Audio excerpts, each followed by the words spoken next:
Hey guys, I'm Kieran McLean and welcome back to my channel. Now just a quick disclaimer before this video starts. I'm by no means a professional or consultant. I am strictly basing this video off the research I've done and the personal experience that I've had. So if you have any general queries about your own conditions, please seek medical attention from a doctor or consultant. Thank you. So today's video is about nephrotic syndrome and going into more depth about what nephrotic syndrome really is. So basically the definition of nephrotic syndrome is that protein leaks from the kidneys, specifically the filters, which are called glomerular, can't say it, but I'll put it up here. Now this specific protein that tends to leak most often is called albumin, and albumin is known for keeping fluid within your blood so it doesn't leak anywhere, so that's hence the swelling I get. It's also known for keeping all your minerals and vitamins and hormones within your bloodstream, and so they don't leak either. So you tend to get an imbalance of a lot of different vitamins, minerals and hormones within your body. So going on to the side effects of nephrotic syndrome, first of all, the swelling. Usually you'll find the swelling most frequently within your feet and your ankles during the day, as that's when you tend to be stood up most, and because of gravity it all goes down to your feet and ankles. And overnight when you wake up in the morning, you're most likely going to find it in your face and within your eyelids. You're also at higher risk of infection. That's due to the proteins that contain the white blood cells tend to leak out of your urine. Now the white blood cells are the cells that are most known for fighting off infections. So when you have blood done with nephrotic syndrome, you tend to have a low white blood cell count, and that's why you're at risk of higher risk for more infections. Now, one that you're most likely to experience and notice yourself is when you go to the bathroom. When you have a look at your urine, it tends to be frothy and bubbly, and that's due to the protein amount within your urine. It will end up dead bubbly and frothy, so that's a key factor to look out for. Also, people with nephrotic syndrome are at higher risk of blood clots. That's the same reason as the infection. The proteins that tend to thin out your blood are lost within the urine too. So your blood then becomes more concentrated, and that increases the likelihood of of blood clots. Now, I personally take aspirin, which is a blood thinner. Other nephrotic syndrome patients may or may not, depending on the severity of theirs. So aspirin is a key medication that I take for mine. Now for some interesting facts about nephrotic syndrome. First of all, nephrotic syndrome tends to affect people between the ages of 2 and 5, so children. I was 13 when I was diagnosed, so I'm out of that range. About 1 in every 50,000 children worldwide are diagnosed with nephrotic syndrome each year. Nephrotic syndrome is most frequently found in families known for allergies or of Asian background, although it's unclear why. And neither of those categories I fall into, so that's another mystery. Now, most people with nephrotic syndrome respond well to steroid treatment and are never at risk of kidney failure or show no increased illness with nephrotic syndrome. For me, I ended up being steroid resistant, so once again I drew the short straw on that front. Now going on to the treatments for nephrotic syndrome. First of all, we have the steroids. Now with the steroid treatment, consultants typically tend to start you off on a high dosage course for about a month, followed by another month of a lower dosage, and then they tend to slowly wean you off them, as you can have a sudden relapse if you suddenly come straight off steroids. Steroids tend to be the most successful treatment in nephrotic syndrome patients. Steroids tend to stop the protein leakage, however, it's not always guaranteed. Also, steroids tend to have their side effects.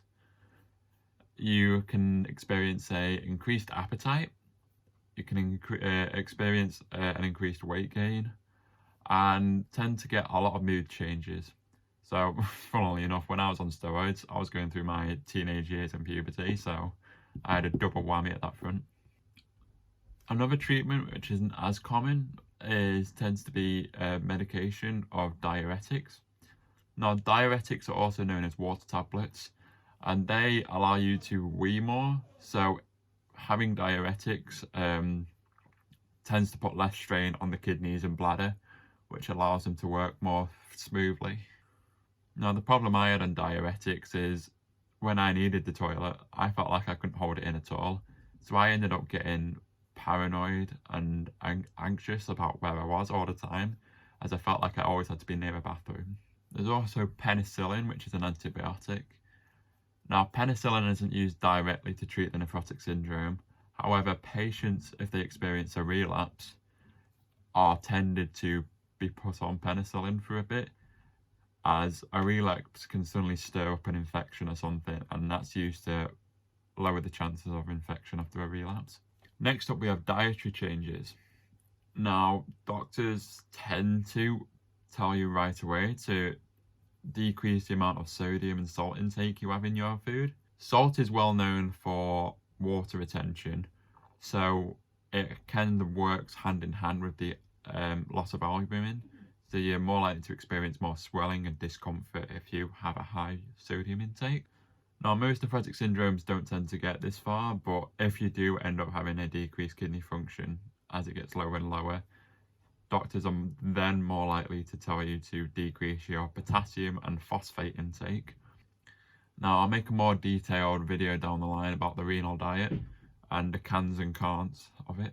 Now, patients with NS are strongly advised by doctors to have certain vaccinations. The two most recommended vaccines tend to be the pneumococcal vaccine, which is helping to prevent pneumonia, and the varicella vaccine. Please correct me if I pronounce that wrong, but that's to help decrease the chance of chickenpox. However, NS patients are usually told not to have any live vaccines when they're on any strong medication to help treat their nephrotic syndrome. Usually the ones that I discussed earlier in the video. Now, there's an array of other medications that tend to be used to help treat nephrotic syndrome, as there is no definitive cure for it, but there are different medications that work for different people.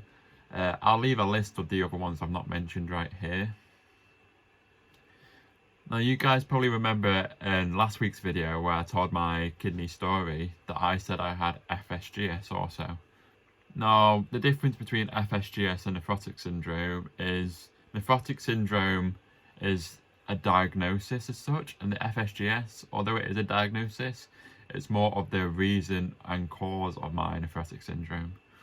So the FSGS just means the leakage in my kidneys, the protein leakage in my kidneys, is caused by the tissue within the filters of my kidney being scarred and damaged, and that's due to the FSGS, which is a virus that has caused my immune system to attack itself and cause this to happen.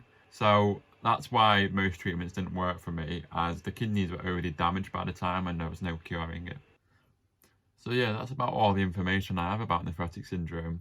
However, I'll leave some links down below if you guys want to make your own research and look into it more. I'd appreciate it if you'd want to. Now, I'll see you guys next week with next week's video, which is going to be about the renal diet and what I can and can't eat on that. And it's actually quite interesting, as you would usually typically think fruit and veg good, sweets not, but it kind of almost switches over in some circumstances. So I'll explain that more in next week's video, and I hope you guys enjoy that also.